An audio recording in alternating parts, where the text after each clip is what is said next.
here on our weekly sports update here on clbtV and Mix 1080 AM WUFO and the internet at WFOAM.com. We're once again talking about what the Bills did in the draft. I give the Bills an A+, one of the best drafts in recent history, whereas we saw each position taken in the draft will influence the outcome of how this season will come about.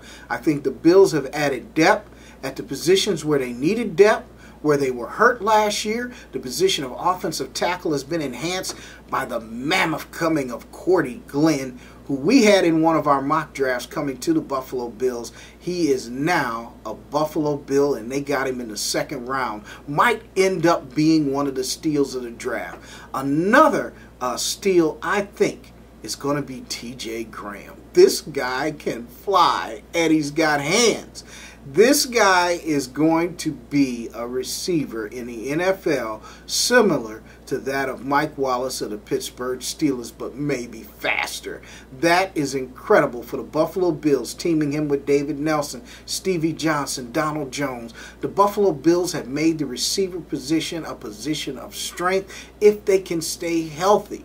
Also, the position of linebacker, Nigel Bradham from Florida State. I can't believe they got this guy this low in the draft in the 4th round.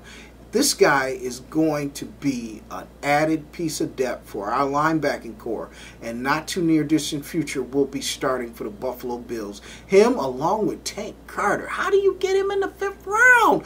I can't believe this guy dropped that low. Buddy Nix did his homework and took some guys that are going to help your football team right away. And Stephen Gilmore, first overall pick. Unfortunately, a good person in the locker room, Drayton Florence, was released, but Drayton had a pretty lackluster year last year. He had a lot of penalties, he was burned quite often, and he was really much so expendable when you draft a guy like Stephen Gilmore, who's got to be a starter day one. This is a guy that could start for your football team day one and make a significant impact on changing how your corners deal with the New England Patriots and the New York Jets.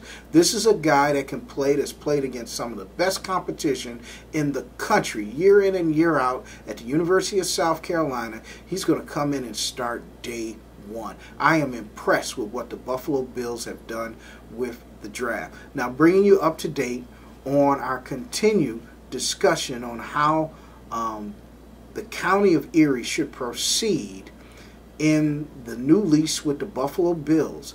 I still believe and convinced that the best thing for the county and the state of New York to do is to build a new stadium in downtown Buffalo.